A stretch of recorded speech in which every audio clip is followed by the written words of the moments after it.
Assalamualaikum warahmatullahi wabarakatuh.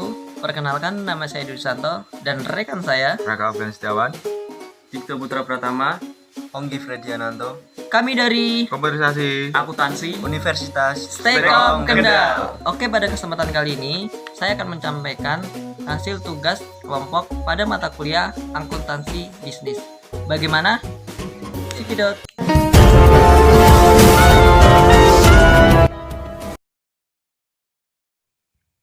Baik, langsung saja perkenalkan, nama saya Dwi Santo. Saya dari Komputerisasi Akuntansi Universitas Stekom Kendal. Pada kesempatan kali ini, saya akan mempresentasikan hasil tugas kelompok pada mata kuliah akuntansi bisnis. Yang pertama, pengertian bank. Bank adalah suatu badan yang tugas utamanya sebagai perantara untuk menyalurkan penawaran dan permintaan kredit pada waktu yang ditentukan. Beberapa pakar perbankan seperti Prof. G. M. Fahrenstock dalam bukunya Bank Politik mengatakan bahwa bank merupakan suatu badan yang bertujuan untuk memuaskan kebutuhan pribadi, baik dengan alat-alat pembayarannya sendiri atau dengan uang yang diperolehnya dari orang lain, maupun dengan jalan memperdarkan alat-alat penukaran berupa uang giral. A. Abdurrahman dalam ensiklopedia Ekonomi Keuangan dan Perdagangan menjelaskan bahwa bank adalah suatu jenis lembaga keuangan yang melaksanakan berbagai macam jasa seperti memberikan pinjaman, mengedarkan mata uang, pengawasan terhadap mata uang, bertindak sebagai tempat penyimpanan benda-benda berharga, membiayai usaha perusahaan, dan lain-lain. Sedangkan dalam Undang-Undang Nomor 14 Tahun 1967 Pasal 1 tentang pokok-pokok perbankan, bank didefinisikan sebagai lembaga keuangan yang usaha pokoknya memberikan kredit dan jasa-jasa dalam lalu lintas pembayaran dan peredaran uang. Jenis-jenis bank di Indonesia. Di dalam Undang-Undang Perbankan terdapat berbagai jenis bank, tetapi pada dasarnya bank dapat dikelompokkan dalam 3 jenis, yaitu bank dilihat dari fungsinya, bank dilihat dari pemiliknya, dan yang ketiga bank dilihat dari segi penciptaan uang giral. 1. Bank dilihat dari fungsinya. Bank sentral ialah Bank Indonesia sebagai yang dimaksud dalam Undang-Undang Nomor 13 pada tahun 1968. Bank umum atau komersial bank ialah bank yang di dalam pengumpulan dananya menerima simpanan dalam bentuk giro dan deposito dalam usahanya, terutama memberikan kredit jangka pendek. Bank tabungan atau saving bank ialah bank yang dalam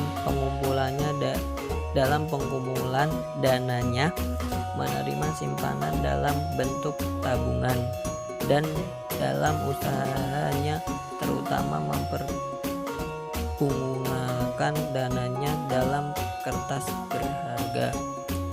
Bank pembangunan atau development bank ialah bank yang dalam pengumpulan dananya terutama menerima simpanan dalam bentuk deposito dan atau mengeluarkan kertas berharga jangka menengah dan panjang, serta dalam usahanya terutama memberikan kredit jangka menengah dan panjang di bidang pembangunan. Bank desa. Rural bank ialah bank yang menerima simpanan dalam bentuk uang dan natura, padi, jagung, dan lain-lain hasil pertanian, dan dalam usahanya memberikan kredit jangka pendek dalam bentuk uang maupun dalam bentuk natura kepada sektor pertanian. Yang kedua, bank dilihat dari segi pemilikannya. A. Bank milik negara terdiri dari Bank Sentral atau Bank Indonesia, bank-bank umum milik negara, bank tabungan negara, Bank Pembangunan Indonesia. B. Bank milik pemerintah daerah. C. Bank-bank milik swasta dapat dibagi menjadi tiga macam maksudnya. Yang pertama, bank milik swasta nasional dapat berbentuk bank umum swasta, bank tabungan swasta, dan bank pembangunan swasta. Yang kedua, bank milik swasta asing dapat berbentuk bank umum asing, bank tabungan asing, dan bank pembangunan asing. Yang ketiga, kerjasama antar bank swasta nasional dan asing. D. Bank koperasi. Bank koperasi merupakan bank yang bermodalnya berasal dari perkumpulan-perkumpulan koperasi, seperti halnya bank swasta dan bank asing. Swasta, bank koperasi juga dapat berbentuk bank tabungan koperasi dan bank pembangunan koperasi. Pengertian akuntansi. Pengertian akuntansi selanjutnya akan dijelaskan oleh saudara Raka. Akuntansi adalah pada mulanya pengertian akuntansi menurut terminologi of the American Institute of Public Accountant, bahwa akuntansi adalah seni mencatat, menggolongkan, dan mengisahkan transaksi dan peristiwa yang paling tidak sebagian bersifat keuangan dengan suatu cara yang bermakna dan dalam satuan uang, serta menginterpretasikan hasil-hasilnya. Akuntansi juga bisa didefinisikan sebagai konsep informasi maupun sebagai sistem informasi. Sebagai konsep informasi, akuntansi merupakan kegiatan jasa yang menyediakan informasi kuantitatif terutama yang bersifat keuangan tentang kesatuan-kesatuan ekonomi yang dimaksud agar bermanfaat dalam pengambilan keputusan ekonomi, dalam menetapkan pilihan yang pantas di antara berbagai alternatif tindakan. Sedangkan sebagai sistem informasi, akuntansi merupakan proses yang menjalin sumber informasi, saluran komunikasi, dan seperangkat penerima. Dengan melihat berbagai definisi akuntansi, secara umum akuntansi bisa didefinisikan sebagai seni ilmu sistem informasi yang di dalamnya menyangkut pencatatan, pengklasifikasian, dan pengikutisiran dengan cara sepatutnya dan dalam satuan uang atas transaksi kejadian yang setidak-tidaknya sebagian mempunyai sifat keuangan serta adanya penginterpretasian hasil pencatatan dan disajikan dalam laporan keuangan. A. Tujuan pokok akuntansi. Tujuan pokok akuntansi tidak lain adalah tujuan umum laporan keuangan, yaitu memberikan informasi yang bermanfaat untuk pengambilan keputusan bagi para pembukunya. Untuk dapat menyampaikan informasi tersebut harus menggunakan alat atau media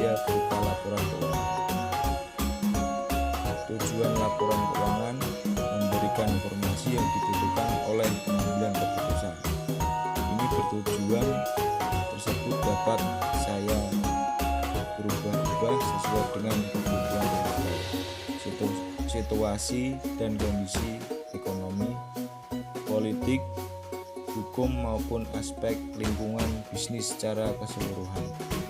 Tetapi tidak boleh dilupakan bahwa laporan keuangan tersebut disusun dalam konteks untuk memuaskan atau memenuhi kebutuhan semua pemakai yang berbeda-beda atau bersifat umum. Para pemakai keuangan dituntut untuk mengetahui karakteristik perusahaan dan pengetahuan akuntansi agar dapat memahami informasi dalam laporan keuangan. B. Prinsip akuntansi. Prinsip akuntansi adalah dalil atau doktrin untuk mengawasi suatu sistem atau aktivitas tertentu yang telah diterima kebenarannya. Prinsip akuntansi bukan merupakan kebenaran yang hakiki dalam bidang akuntansi, karena pada hakikatnya akuntansi selalu berkembang dan selalu berubah sesuai dengan perkembangan dan perubahan nilai-nilai yang terjadi di masyarakat. Prinsip akuntansi dapat bersifat tertulis maupun tidak tertulis, sebagai akibat yang timbul dari pengalaman yang dapat digunakan sebagai pedoman dalam menyajikan informasi keuangan.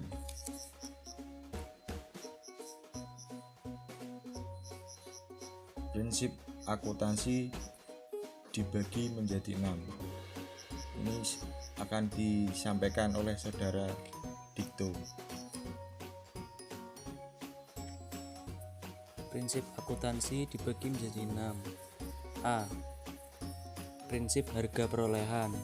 Dalam prinsip ini ditekankan bahwa aktiva, hutang, modal, penghasilan, dan biaya hendaknya dicatat sebesar harga perolehan yang disepakati oleh kedua belah pihak yang bertransaksi. Penggunaan prinsip ini didasari bahwa harga tersebut ditentukan secara objektif, jumlah sudah diketahui dan dapat diuji kebenarannya melalui bukti-bukti transaksi. B.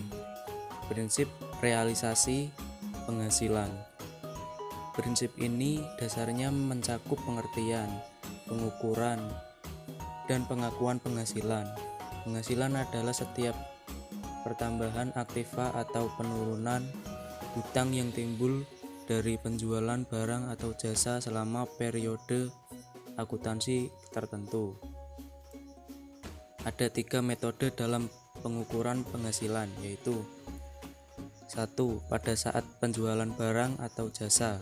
Bila penjualan barang atau jasa sudah tersedia dalam dapat diukur secara pasti, maka metode ini dapat diterapkan. 2.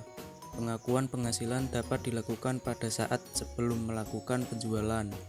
Metode ini dapat digunakan kalau pemasaran barang dan jasa sudah terjamin, misalnya sudah adanya kontrak atau perjanjian tertentu dengan pihak lain.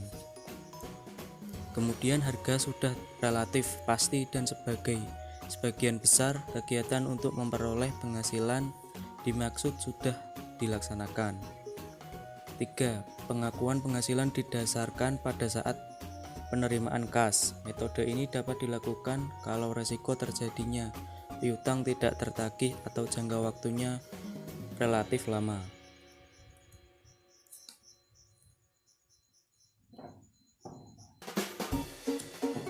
C. Prinsip mempertemukan pendapatan dan biaya. Prinsip ini mengendaki bahwa hasil aktivitas perusahaan selama periode tertentu yang digunakan dalam laporan keuangan merupakan hasil dalam periode yang sama. Pendapatan dan biaya harus sesuatu hal yang terjadi dalam waktu yang sama. Untuk dapat mempertemukan pendapatan dan biaya dalam periode yang sama, maka diperlukan metode pengakuan pendapatan dan biaya. D. Prinsip objektif. Prinsip ini memberikan pengertian bahwa laporan keuangan yang dihasilkan haruslah didasarkan pada data akuntansi yang didukung oleh bukti-bukti transaksi yang objektif. meliputi transaksi yang objektif dapat diperoleh bila transaksi yang dilakukan berdasarkan kesepakatan antara pihak-pihak yang bertransaksi, serta didukung oleh pengawasan dan pengendalian intern yang baik. Prinsip pengungkapan penuh. Laporan keuangan hendaknya dapat memberikan semua informasi baik yang bersifat kualitatif maupun kuantitatif yang dapat mempengaruhi interpretasi dalam pengambilan keputusan para pemakainya.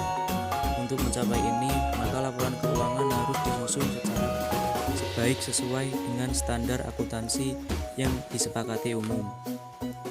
Menggunakan istilah-istilah yang tepat, memberikan catatan tambahan, memberikan lampiran, catatan, kaki, dan sebagainya. F. Prinsip konsistensi. Prinsip ini pada dasarnya mengatakan bahwa laporan keuangan tersebut harus mempunyai daya banding. Daya banding ini untuk perusahaan-perusahaan yang sama dalam periode yang sama, yang berbeda atau dalam perusahaan yang berbeda untuk periode yang sama. Daya banding laporan keuangan akan ditentukan oleh konsistensi penggunaan teori, metode, dasar, pedoman, dan praktek akuntansi yang sama dengan yang diterapkan sebelumnya. Konsistensi ini bukanlah harga mati, artinya pada kasus tertentu, pada metode yang tidak cocok dengan kondisi saat ini, maka perusahaan dapat mengganti metode tersebut asalkan perusahaan menjelaskan tentang perubahan metode tersebut dengan pengaruh penggunaan metode tersebut terhadap angka-angka dalam laporan keuangan. Selanjutnya akan dijelaskan Saudara Mas Ongki. Persamaan dasar akuntansi perbankan.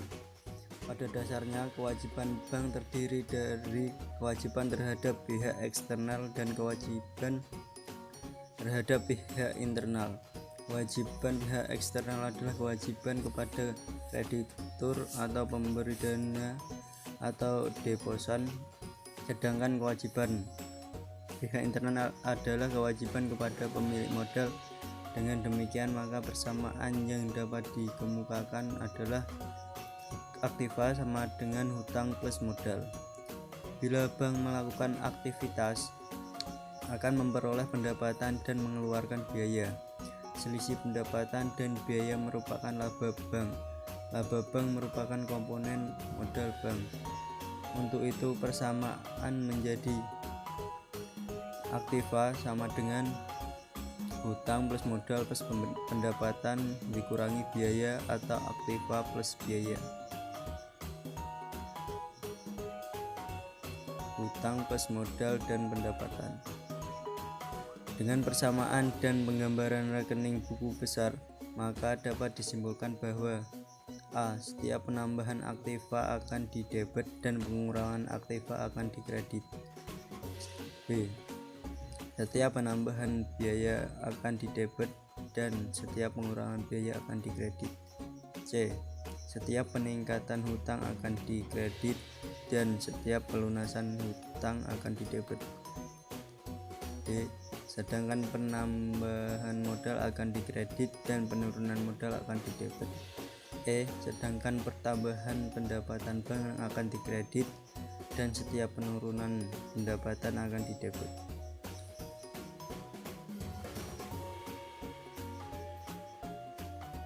Kesimpulan, bank adalah suatu badan yang bertugas